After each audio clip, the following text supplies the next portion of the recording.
Hi everyone, welcome to the American Computer Enthusiast Show. My name's Steve Reeves and I'll be your host tonight. We've got a great show. It's going to be one of our generic help shows and we'll answer any kind of question you might have about anything, PCs, DOS, Windows, anything, but we also have some hot gossip. James is here, James DiMaggio. He's going to tell us all kinds of new fun stuff that he's heard through the grapevine, I guess. And he's going to be our Oprah Winfrey tonight, or Joan Rivers, actually. And we also have our little topic for tonight, our special topics on PCMCI cards. We've got all these fun little hard drives from like Mac Store, and Kingston sent us a Ethernet card. We've got all kinds of modems, and we'll be talking about how this fits in computers and all this new fun stuff that's just come out. Well, it's hot now. So stay tuned, and we'll be right back. Portions of the American Computer Enthusiast Show made possible by Total CAD Systems, your authorized AutoCAD and Autodesk multimedia dealer. For more information on AutoCAD or 3D Studio, call 721-2233. In the battle to protect your children from violent crime, you have a weapon. 1-800-WE-PREVENT. Call now. Together we will take a bite out of crime.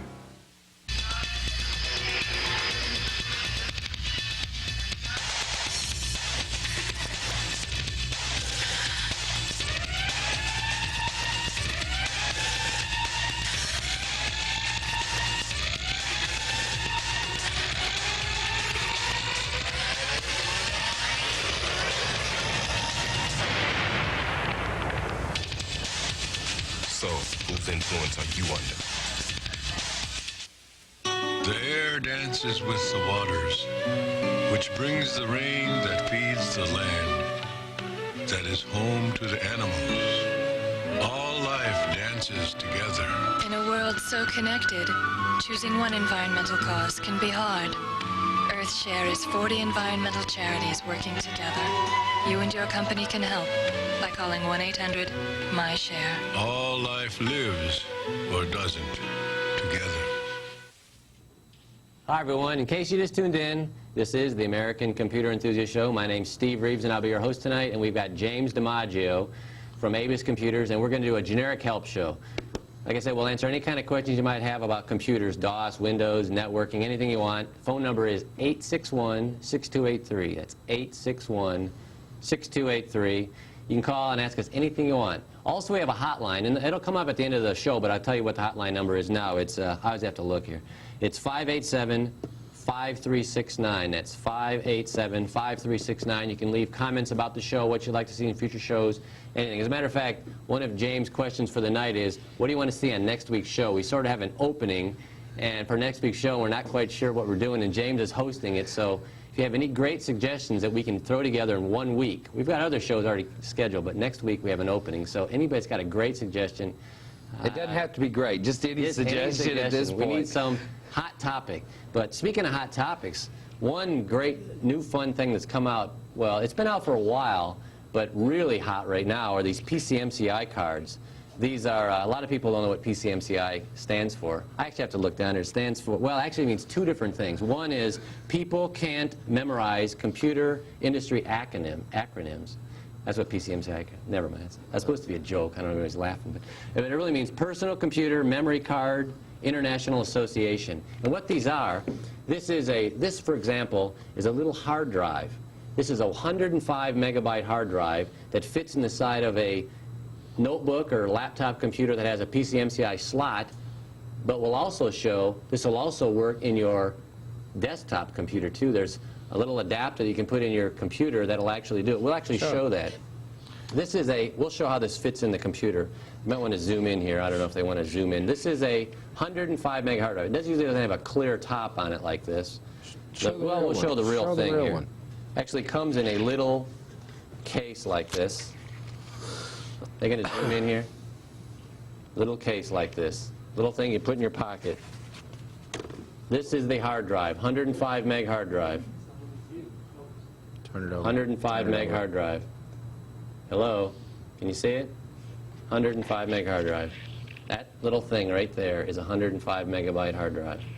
This is a little adapter that goes in your desktop PC. They actually call this thing the desk runner. And what this does, you can actually put this in one of your open slots, like where you'd have a disk drive or anything like that. And this actually fits right in here. So you can have it, take it out of your notebook computer, stick it in here, boom, you've got a 105 meg hard drive on your PC, on your desktop PC. So you could actually take this back and forth to and from the office, and you can see it's called a Mobile Max. You'll see these things advertised in all the magazines now, made by Mac Store. This is 105, and this will run, James, this will run, you could put Stacker on here too, I guess, couldn't you? Yes, sir. So you could double it and make it a 210, and that's pretty unbelievable. Don't do it, though. Yeah, I don't know. I want to wait and see what happens, but this little thing right here, now what this does, this also will fit right in your notebook computer. We're going to keep this cameraman on his toes here, all right? So what we're going to do is we're going to show this. We're going to zoom down here. This is a Toshiba, and it's got this little slot over here that opens up. This is a PCMCI Type 2 and 3 slot. There's a difference. Regular, like, they're telling me to hold it still. Regular, like flash RAM cards, these are Type 2. You can see they're a lot thinner. See, they're like the size of a credit card. Some of those little credit card calculators you could buy and things. James, anytime jump in here. And what this does is this fits right in here, and boom, you've got an extra 105 megabyte hard drive in your notebook computer. Right. And with this little thing here on your desktop, you can flip and flop. That's a little technical term there. Flip and flop your hard drive to and from your notebook to your desktop. Pretty hot. Some of the great things about these: mean time between failure rating 250,000 hours. They're shock resistant, and one of my favorites on the Mac Store is they have come up with a password protection scheme to where Johnny can't grab your hard drive and look at your data without knowing a password. It is actually read protected also, so that's a very good thing. Shock resistance all set up on it. They auto park the heads when you power it down. It's excellent technology. It's like the Bernoulli of the year 2000 is Right. what we're looking at, and they're going to get bigger, just like regular hard drives. Not bigger in size, but bigger. Same size, more capacity. Right, more capacity. They'll add more platter to it and be done. But this is unbelievable. There's 105, fits in this little packet Very cool. like this. Definitely the check mark of approval Right. on these And what's things. great is this right now retails. They told us the retail price on this is $4.99. Okay, tell the real deal though. But I'm sure this will come down in price. I mean, that's retail value.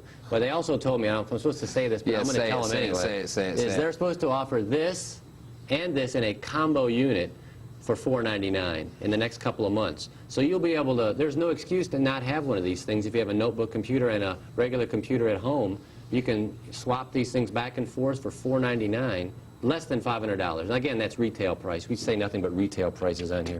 But this is great. I mean, it's like James says, smaller than a pack of cigarettes. And but this is the one that comes with it that they sent us. It's clear, but this is the real thing. This is just so you can see what it looks like. Can you see that? Can you see that? Look at that. It's a regular drive. See, it's got the little thingamajig.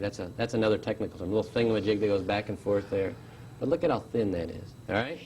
Now, what do you want to go to the next one here? Oh, we already got phones. Let's go. We have all kinds of fun stuff to talk about, but we'll take this in between. Do some calls first. All right. Brian, do you have a question? Yes, I do. I am trying to write some procedures in Visual Basic, and one of the things I'd like to do is to have a workbook open and to have the procedure search for a worksheet. So I plan to have, like, maybe even 100 sheets in this workbook if possible, and I don't want to have to scroll through all of them. I'd like to be able to have a procedure that can search and find and open a worksheet. Do you know if that's possible?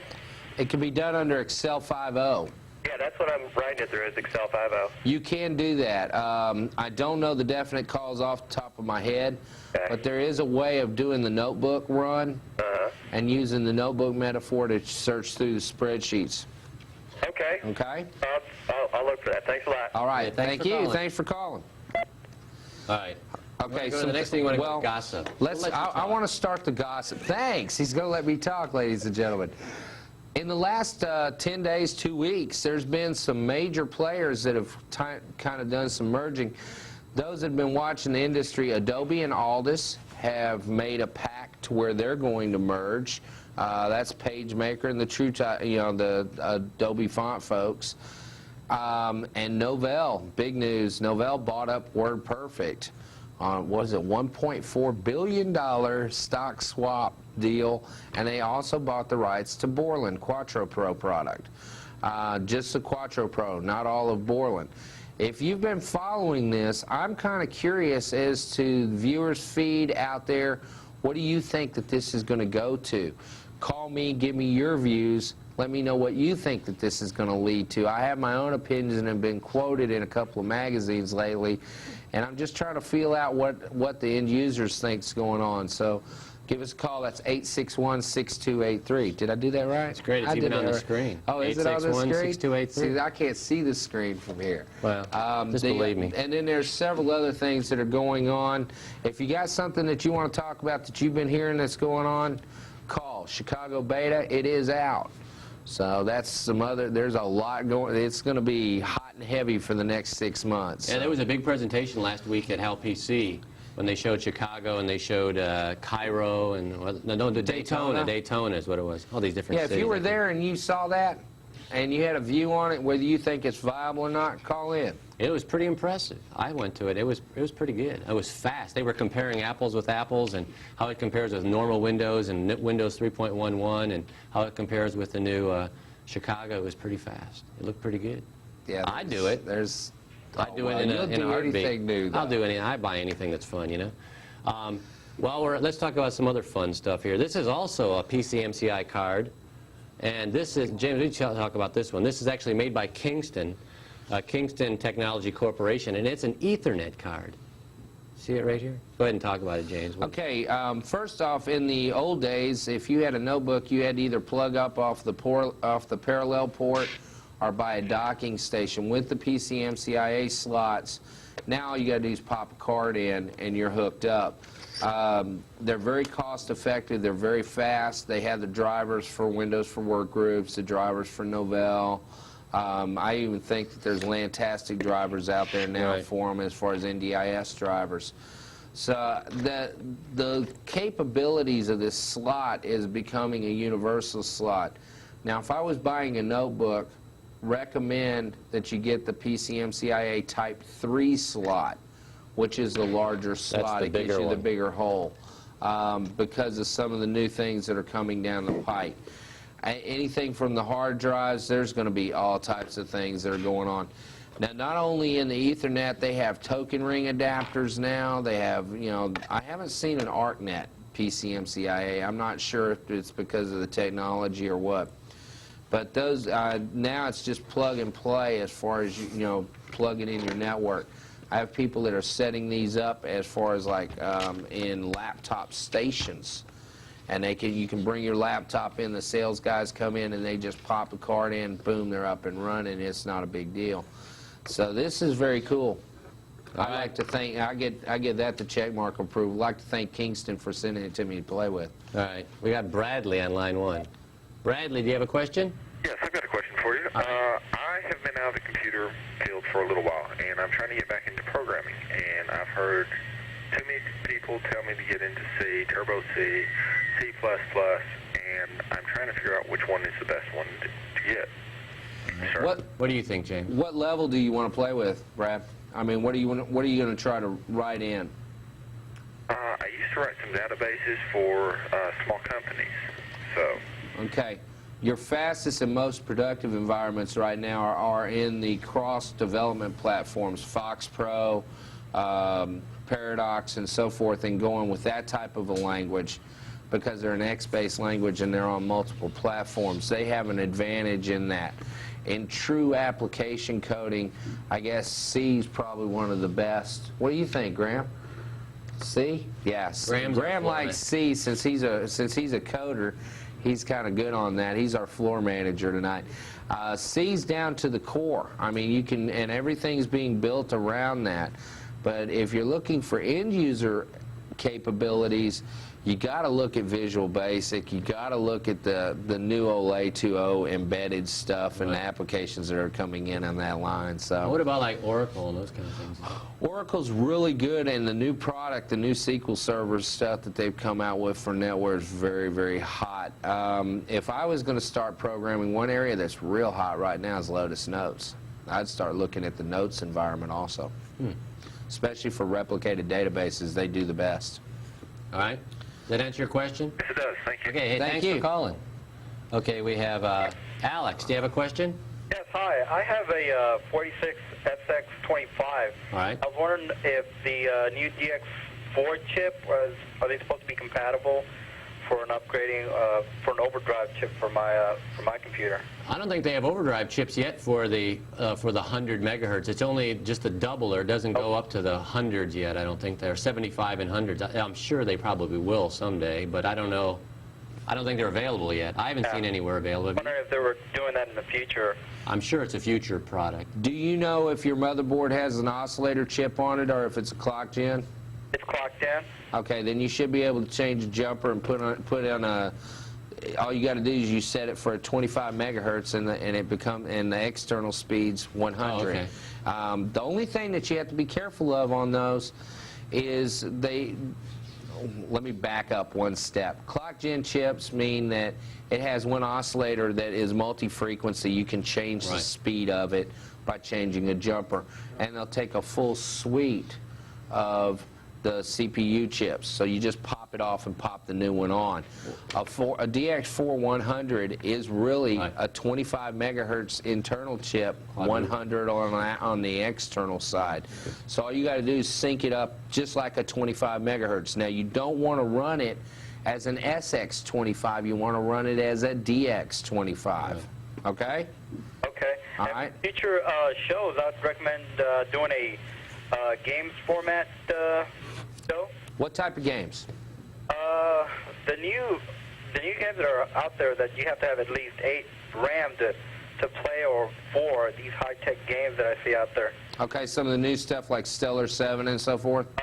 More like SSI games, Ravenloft and Ultima 8, Doom, networking, and the new 1.2 that's supposed to be out that I'm looking for Okay. when it's on.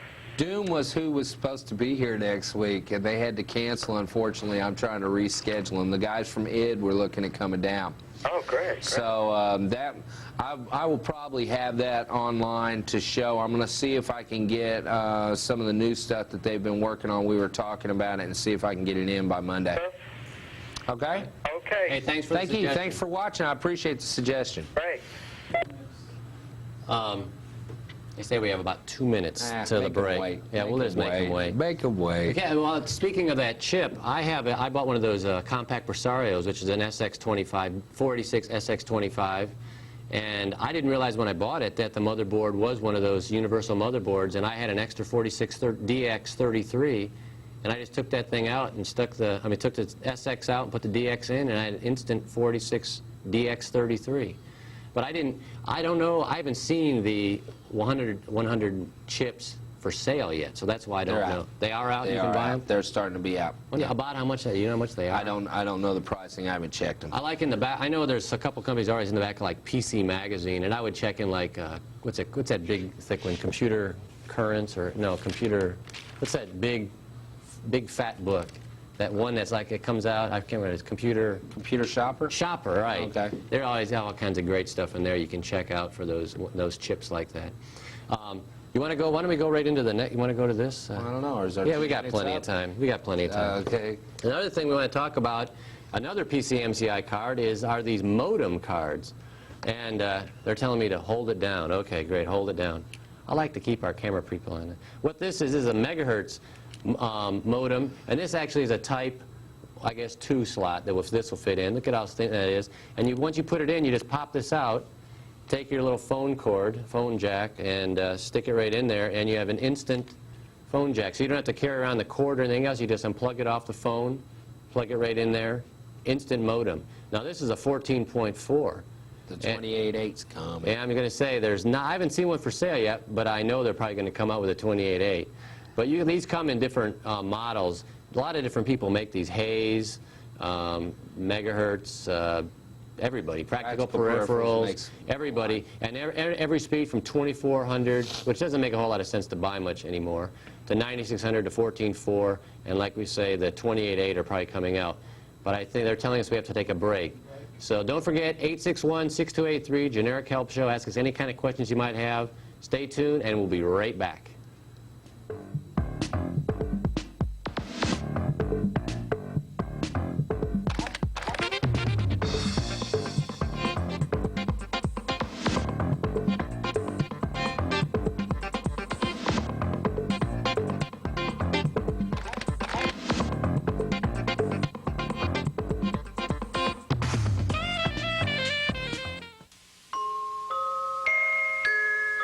Here's one time it doesn't matter who your neighbor is.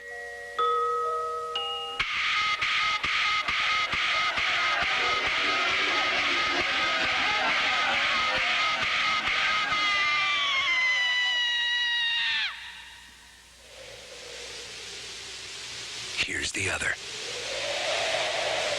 Life's too short. Stop the hate.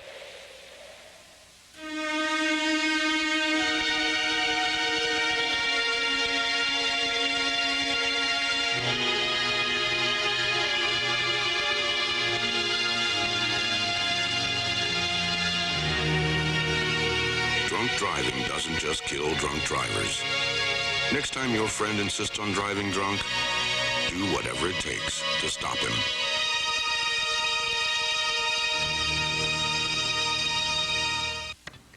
Portions of the American Computer Enthusiast Show made possible by Total CAD Systems, your authorized AutoCAD and Autodesk multimedia dealer. For more information on AutoCAD or 3D Studio, call 721-2233. In the battle to protect your children from violent crime, you have a weapon. 1-800-WE-PREVENT. Call now. Together, we will take a bite out of crime. Hi, everyone. Welcome back to the show. In case you just tuned in, this is the American Computer Enthusiast Show. It's April 11th. It's Monday night. This is a live show. Phone number is 861-6283. That's 861-6283. Evelyn just yelled at us and told us that we have to hold this lower so you can't see my mouth and everything. And so you put it right up so by I'm your going to put it mouth. right underneath, like that. We'll hold it down here low so our director won't yell at me anymore on, during the break. But anyway, we're talking about anything you want to talk about. PCMCI, slot, cards, help, anything you want to talk about. So the other one here, this is another one that's called the flash card. What these are, I'll hold it down. For some reason, I automatically hold this up. These are little flash card memory cards.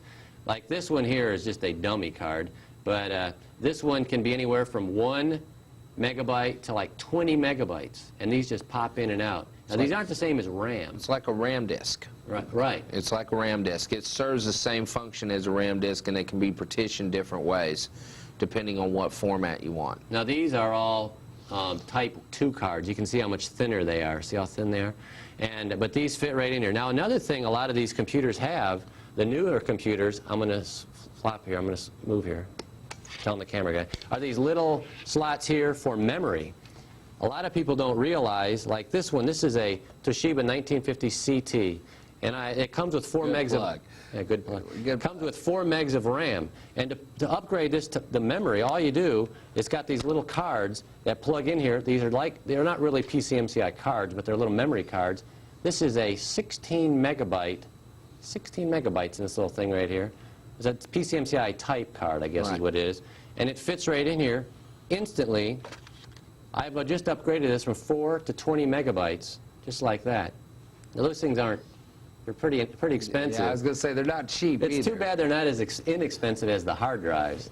I mean, that thing is about anywhere from $800 to $1,000 for that 16 megabyte card right there. Yeah, but 16 megs of RAM in a computer will run you close to that. But I still can't figure out why there's such a huge difference between you'd think that it would be, and these are pretty expensive too. These flash cards are pretty expensive. Silicone RAM is expensive. Yeah. And the hard drives they don't need that. They're going with platters, so that's a lot of your reason. Cost of production's higher. And that just fits right in there, and You push it in and close the door, and wow, just like that. So any normal person like me could, well, I don't know if I'm normal, can upgrade their computer in a matter of minutes.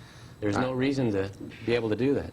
Okay, so we have two of the newest that I've seen is a wireless network adapter and the wireless radio mail in the PCMCIA. We're getting to the point to where we won't even have, you have a laptop, you know, that has good power supply, because all these are low power consumption. Right. Almost all of them use up hardly any power, so it doesn't really drain you. And you're not even going to have to plug in to be able to hook up. You'll pop it up, have your card in there with radio mail, boom, up will pop your email, or you'll be in a network. You're within a 2.5. The newest one that we're working with now at the office is a half a mile radius. Wow. Okay, and it's omnidirectional, so if you get close, you can tie into the net. That means if I'm out in the field or moving around an office, I can just pick up my and hook right up. Very, very cool technology. Very, very good stuff. All right, let's go to the phone. All right, we have Mel. Do you have a question? Yeah, I do. I've got I just changed over everything from the Atari format to the IBM format. All right. And I'm trying to update a database program, which is, I got one called Maximizer, which is a new program that's incredible. It's really good, but I'm trying to import my files, all my names and addresses. I've got a couple of thousand into this Maximizer program. And I've tried going into Lotus, and when I loaded into Lotus, I thought it would have to be like comma delimited text. And so I wrote up a macro that changed all those names, addresses, and phone numbers in each field, and separated by quotes and commas. But I'm still having trouble getting that thing imported into this IBM format, into this other program. Have y'all got any suggestions on how to do that? On your Atari, can you export to an ASCII delimited file? No, not on that program. I can't. Okay, how does it put it out? What do you mean? What kind of output can you get out of that program off the Atari? I can print it to paper. You can just print it to paper? Right. Can you print it to a file? No. That could be a problem. You can't redirect. Do you know how to print, instead of printing out to a printer, print it to a file by doing a greater than, and the file name instead of an LPT1 and redirecting your output? Can you do that on an Atari? I don't know. No, not on Atari. You can't do that. I was able to. I've been able to take the database and load it into Lotus. Okay. It puts everything, the name, last name, first name, everything, into one field and lists it all the way down the line. Okay. So there are 9 fields. Okay, I wrote a macro that will separate each of those fields. It goes 9 down and puts it 9 across and goes down to the next one. So I've got it separated into that. I have it successfully loaded into Lotus. Okay. But I want to try to export it from Lotus now into Maximizer. And it won't do it unless it's comma delimited, or tab delimited, or something to that effect. And Lotus doesn't use tabs. But Lotus does export to a comma delimited file. Lotus does not export to anything anymore. You cannot export from Lotus with the new Release 4. Oh, with the Release 4. Ooh, I forgot about that. That's part of the lawsuit. They want you to put it in there, but they don't want you to take it out. Right. Well, I don't know if there's... I don't have an answer. I mean, I don't know if it's really Atari. It's not. It's actually more in Lotus than it is in the Lotus. On the Release 4, I haven't worked with the Release 4 too much. I'm still running the older version of the 3.1. Save as doesn't give you any file types. Yeah, save as 123, 123 WK3, or text. Okay, what does it come down as when it goes to text? When you take it down to the file, how's the file look? I can save it as text file and in Lotus, and then when I go into the other program and try to import it from in there, it still doesn't have, it doesn't line the fields up right. Okay, what seems to be a problem? Is it shifting? Yes. Okay, have you checked with the what text what are you looking at it with as far as a text editor? We've saved it from Lotus as a text file. Okay, yeah, and then I go straight into my other program. What does Maximizer people say anything? Do they say anything? Have you called them and asked them if I spent 2 hours on the phone with them Thursday or Friday, and they told me that if I can get it into Lotus, they can get it into you can import it from Lotus into Maximizer. And so I said, okay, great. I called them last Thursday, and I said, I've got it into Lotus. What do I do now? And they weren't able to help me. Right. Well, I don't know what to tell you. I don't have a great solution. The steps that I usually take when I'm trying to interchange information like this is I'd put it out as a text file. Then I would use something like Edit or Notepad under Windows and go and look at that text file in particular and use that editor to kick it out as an ASCII delimited file. Make sure that I don't have any return codes or anything in there that I don't want. How do you do that now, then? Okay, like under Notepad, you would open it up and do a file save as, and then change the type to an ASCII delimited. If you have Microsoft Word, you can do the same thing. Yeah. Okay, you know, any of the word processors and kick it out as an ASCII delimited file. That's all you're really working with now. You can, you know, it'll keep it open. So that's our floor director's talking to us now. I need everybody's help. I just don't want to have to retype about 3,000 names. Oh, you shouldn't have to. If you kick it out to the text file and can get it in, you can go in and work with it that way. Get out of the Lotus stuff, since they're not doing export, and let's use a utility that will allow you to manipulate the data better. Somebody, you in a hurry? No. I think that would be the way that I would go. If Maximizer will import an ASCII delimited file without a problem, then that's the next step that I would try to do, is get it into a true ASCII delimited file. Sorry, I can't really give you the definite answer. I'm not working with Maximizer. Well, I'll work with them to that for a little while. They just told me that, you know, since Lotus dealt with databases, I would be able to do it with that, but I'll try to go to a text file and see what I can do with that. There you go. All right. Hey, thanks for calling. Yeah. Paul, do you have a question? Yes, I do. Great. Got a 48633 computer with 2 hard drives that James built. Oh, sorry to hear that. Wonder, it just blazes right along. Oh, great. Okay. I want to upgrade, and want to add a modem. I mean a digitizer and a CD-ROM. We've got an IDE controller. I've heard those things that I want to upgrade to need SCSI. Is that true? Well, the CD-ROM, Paul, the CD-ROM is SCSI based, and like your video capture boards and so forth, they're pseudo SCSI, I guess, is the best definition that you can give for them, because there's not really a SCSI device. Now, as far as a digitizer tablet, yes, that would be, that, you know, that is also of a device nature that's SCSI. SCSI stands for Small Computer Systems Interface. But SCSI will run... What kind of digitizer? Like a digitizer tablet. Those are all serial. Oh, that's right, they are serial, aren't they? They're all sorry, wrong thing. Digitizer, like a Summa Graphics or CalComp or anything like that, those are all just plain and simple serial ports, you know, that you plug in your COM port. That's I wondered about that. Now, and so is a modem. And IDE and SCSI sits fine together inside a machine. There's not a problem with that. Do I have to just get a SCSI controller in addition to my IDE controller to make that is correct. Right. I have another question. You made me curious tonight. The flash memory cards that you showed us a while ago, do those have moving parts? No. No. They're not mechanical like the small hard drives that you showed? No. Solid state. Okay. Great show. We sure appreciate y'all being on. Thanks for the help. Thanks, Paul. Thanks for calling. Hey, what should we show next week, Paul? Oh, yeah, next week, do us a program on Lotus Notes. We've had some experience with it that hasn't been happy. Show us why it's so great. Okay, let me see what I can put together then. Okay, thanks very much. Thanks, Paul. Bye. Maybe we could do a game/note. Notes. Do via notes. Jeannie, do you have a question? Hello, Jeannie. I guess I was just dreaming there. Sorry. Someone there? Yeah. Jeannie? Is anyone on this line? Oh, well. I'm going to hang up on you. All right, sorry about that. All right. What other kind of juicy gossip you have? Well, of course, they've renewed the search into Microsoft. That's always interesting. As far as the antitrust and Mega-million, you know, we own the computer industry search, I just think it's humorous.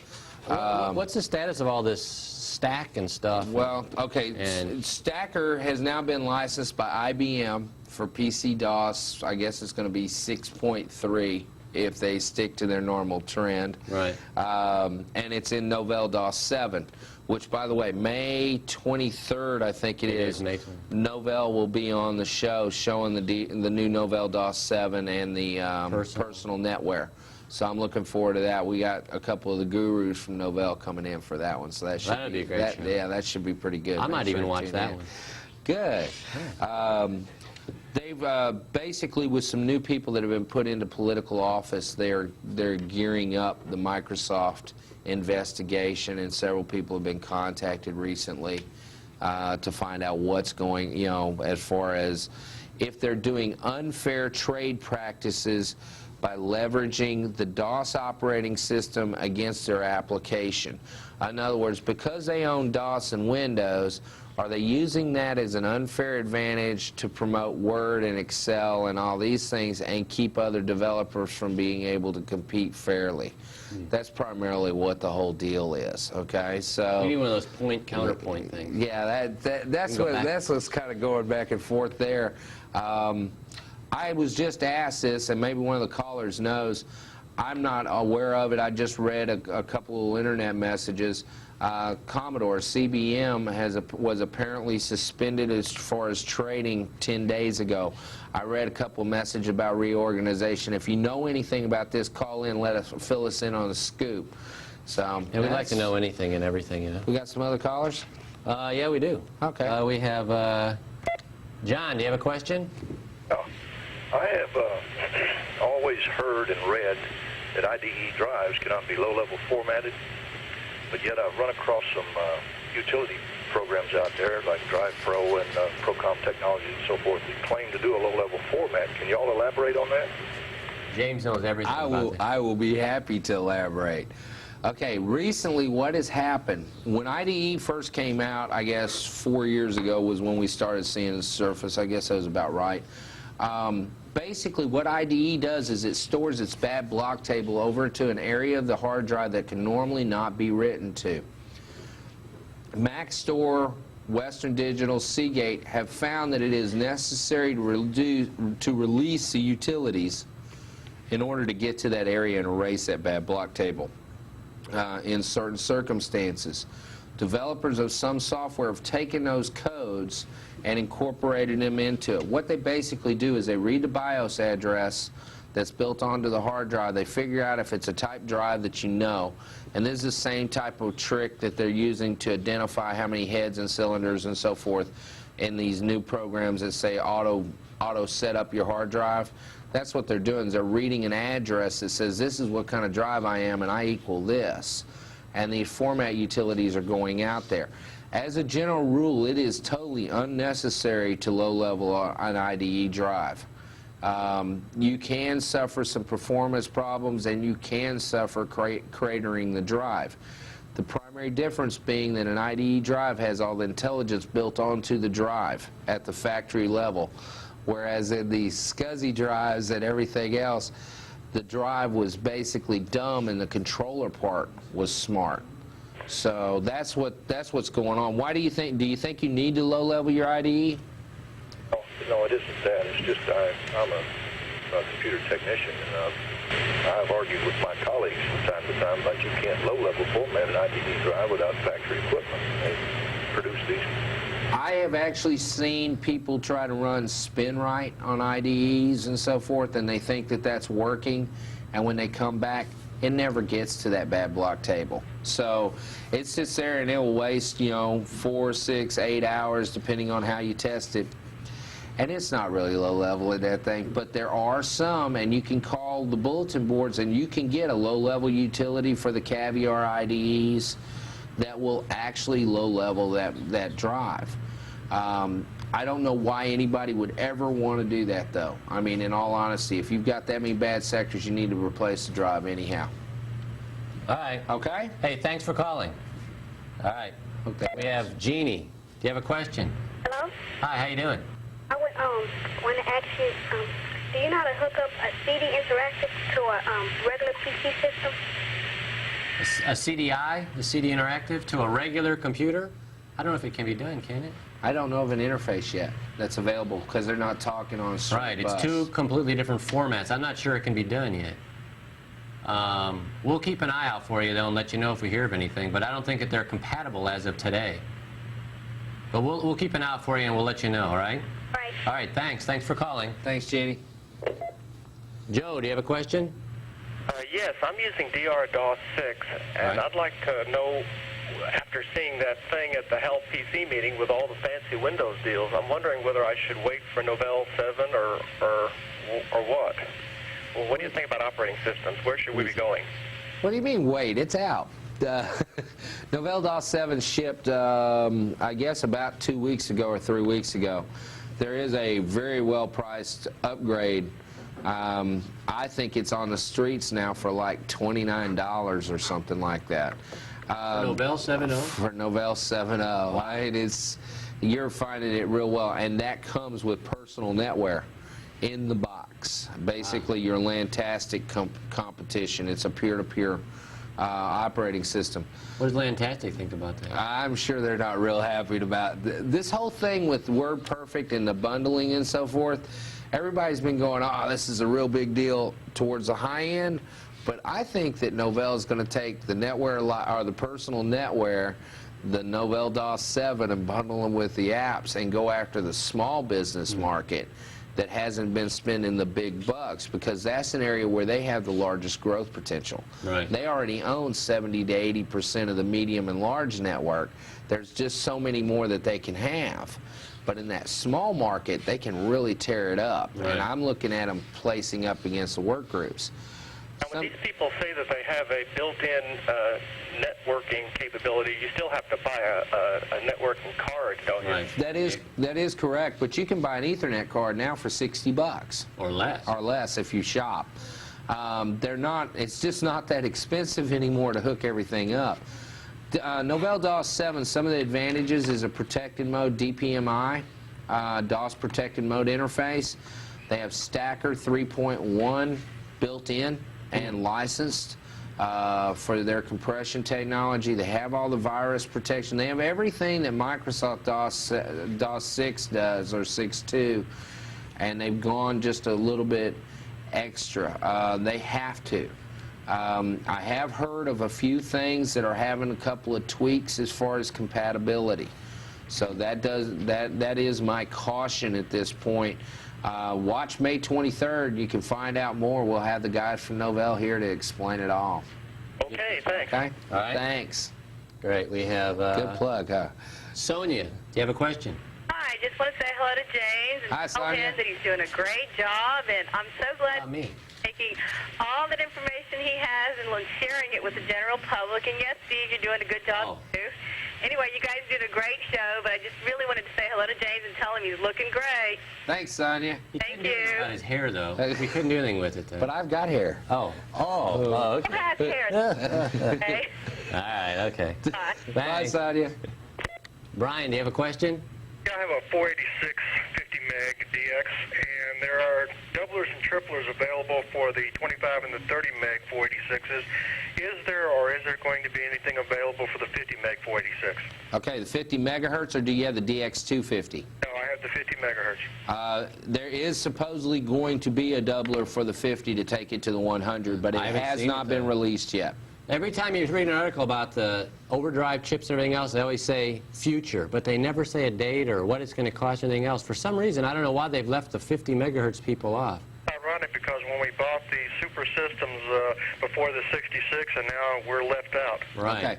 Let me explain what the problem is, because I do know this talking to some of the Intel people.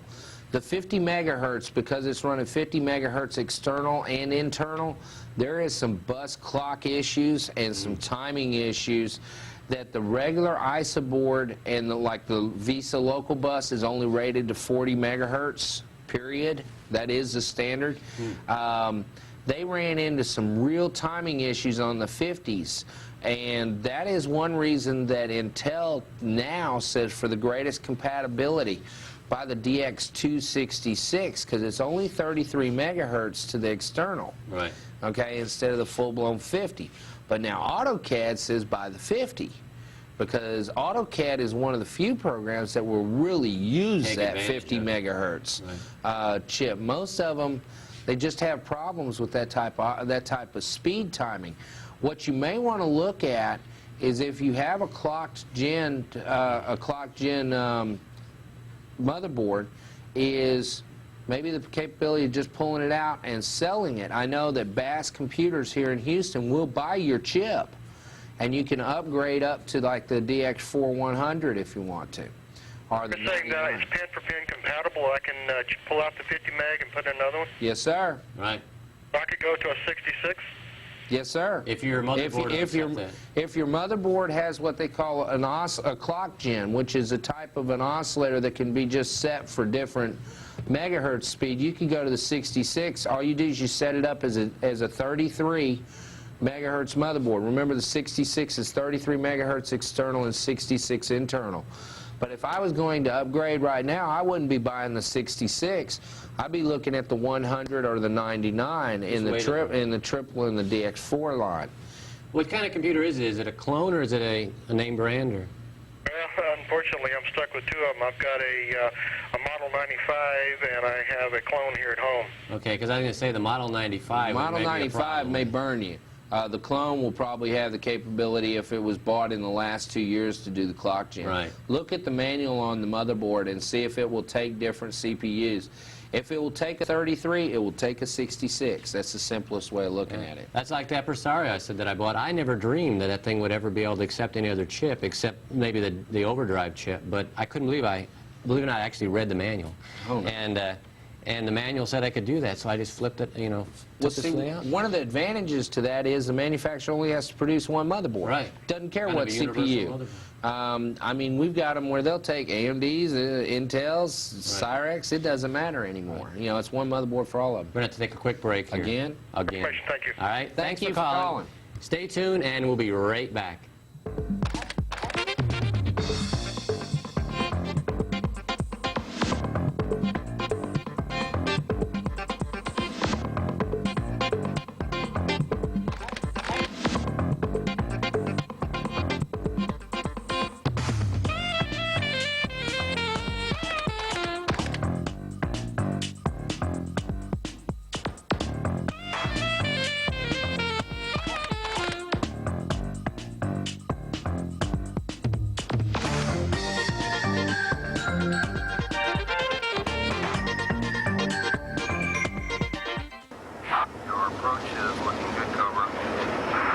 The men and women in the National Guard and Reserve face some tough challenges when they serve.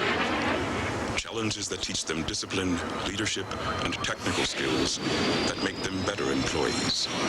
So when they need time off to serve, don't make their toughest challenge approaching you.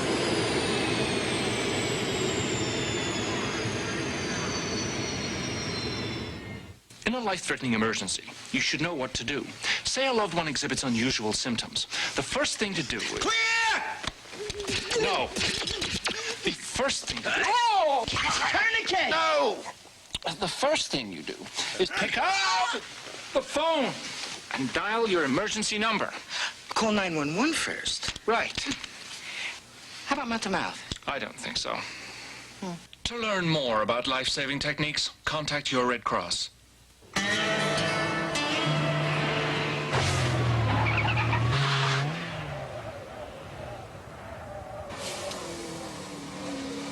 Excuse me. Do you wear your safety belt? Why, no. I don't wear my safety belt. Thank you.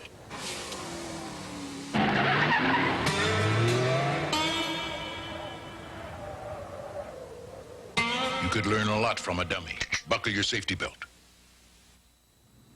Hi, everyone. In case you just tuned in, like I always say, this is the American Computer Enthusiast Show. My name's Steve Reeves. I'm here with James DiMaggio, and we're answering any kind of question you might have. It's sort of a generic help show. The phone number is 861-6283, and we're talking about PCMCI cards. We do want to thank a lot of these people that sent us things like the Mac Store people that sent us this Mobile Max, the 105 megabyte hard drive, and also the Kingston Technology Corporation has sent us this Ethernet card. We want to thank them for sending so we can show, we keep all our viewers abreast on what's going on. Keep them on the cutting edge, you know? We keep everybody what's going on. Okay, we have lots of callers. We're going to try to get as many callers as we can before the end of the show. So we'll take Ron. Do you have a question? Yes, sir, I do. I've got a 386 40 megahertz system that whenever I install Windows, it locks the floppies. I cannot access my A drive. I can go out to DOS and access it fine, but under Windows it just locks and just hangs. You have called Microsoft today and they kind of went, I don't know. I had that problem. I had a problem with an interrupt. Right, that's what Do you have a soundboard in there, or? No, sir. I've got just two floppies, a 5 1/4 and a 3 1/2. You have a mouse, I guess. Yes, sir. Something is conflicting with something else. Are they just on a straight IDE card? You using a cache and controller? Yes, sir. Up until this weekend, it was working fine. Replace the drive. Sir? Try replacing out the drive. Just swap it out. The floppy drive? Yeah. Okay. Okay. Thank you. Thank you. Thanks.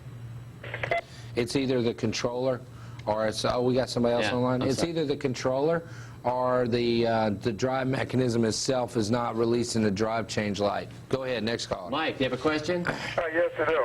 I have WordPerfect 6, version 6. DOS or DOS, Windows? And DOS version. Okay. Oh, okay. And I have also LightWriter version 4. All right. And I interfaced the two together. I'm trying to write documents. All right. And the LightWriter, I'm pretty sure you're aware of, analyze the document, or for strength and get. You know what I'm talking about. Right. Grammatical. I'm having a problem getting it to analyze the document, and it locks up the system. Can you tell me what I might do? How much memory you have on the machine? I have 4 megabytes. 4 megabytes of RAM. Are you using high mem and EMM and so forth out of your config sys? I have a memory manager on there. Yeah. Which one are you running? You running DOS memory manager? I'm using 386 Max.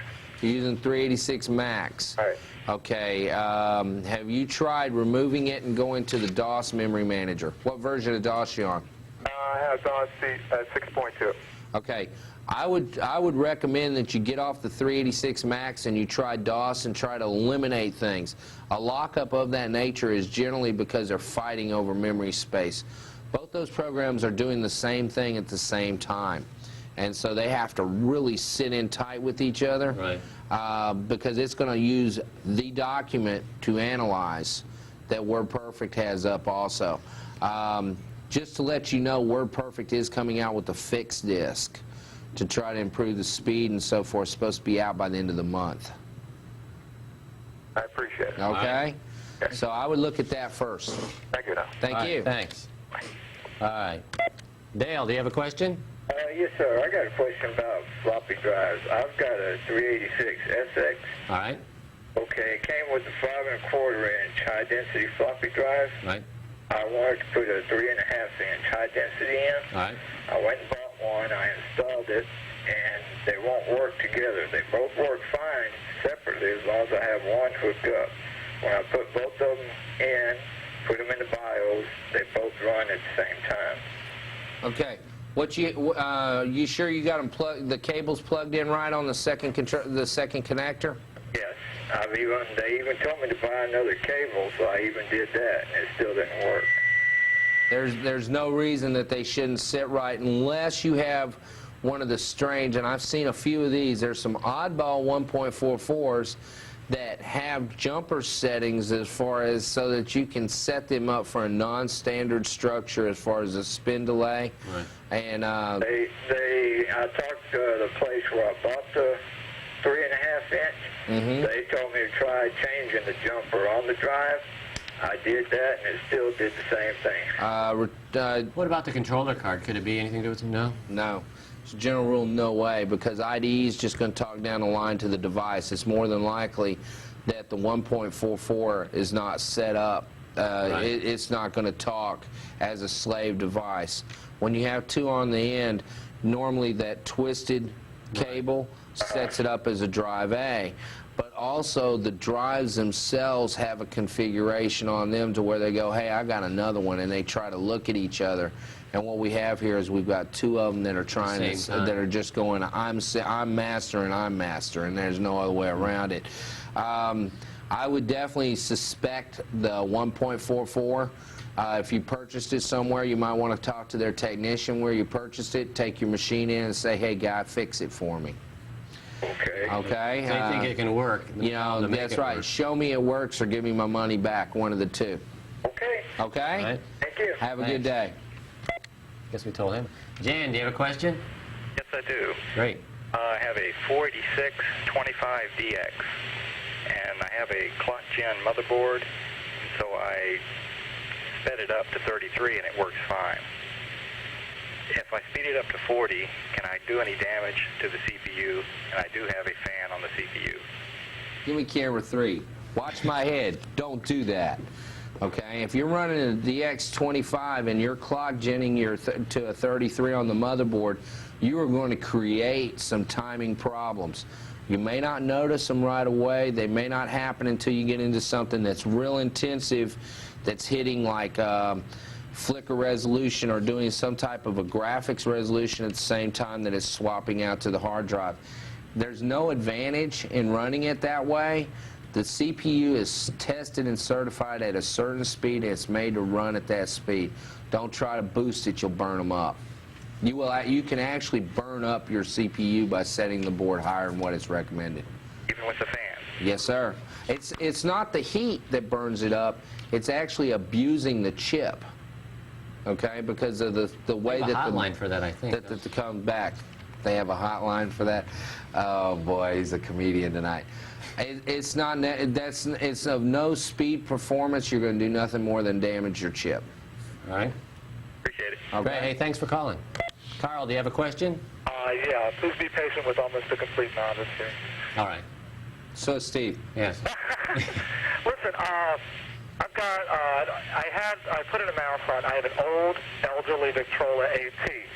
8 megahertz thing that I'm learning on. Right. I've got DOS 6.2 in it. Right now I'm looking at my IRQ status in the MSB. And I'm trying to put my modem on COM1. It works on COM3, IRQ 5. Now I've got COM2 and COM4 are linked, and there's a mouse on COM2, and COM1 and COM3 are linked. I've got the modem on COM3, IRQ 5. Now I want to put it on COM1. So, you know. Why put the mouse on COM1 and put the modem on COM2 and turn off your COM2 on your I/O controller? On the I/O control, how would I do that on that motherboard? It depends on which board it is. Are we out of time? We have 2 minutes. Okay, XT may have a jumper bank that you can turn off. It's on switch 8. It's jumper number 4. Oh boy, I'm pulling for that one. I think that's right. Look at your motherboard manual. Disable it, right? Or else you'll have an I/O controller and you'll have a set of jumpers. And it depends. I mean, there's on that board. It's on the board? Yeah, there's 2 sets of them on the board. Okay, it's going to be, you want to look at your manual then. Is it an actual IBM? It is an IBM AT. Call me tomorrow, or not tomorrow, I'll be out all day. 862-2247 on Wednesday, I'll give you the jumper. Give it again. 862-2247. And your whole name? My name is James, my last name is DiMaggio. Bring it up on the screen, producer. All right. There you go. Hey, thanks. We're going to have to wrap it up here, okay? Hey, thanks a lot. Thanks for calling. Okay, thanks. Thanks, everybody, for calling. I hope we got everybody. How many did you get through? Oh, we got quite a few callers, about 16 phone callers. Very good. That's almost a record, I think. Cool. But I want to thank James for being on the show, and the people that sent us the different things, like I said, Mac Store and Kingston. And make sure you watch next week. We'll see you next week. See you later. Bye. Bye-bye.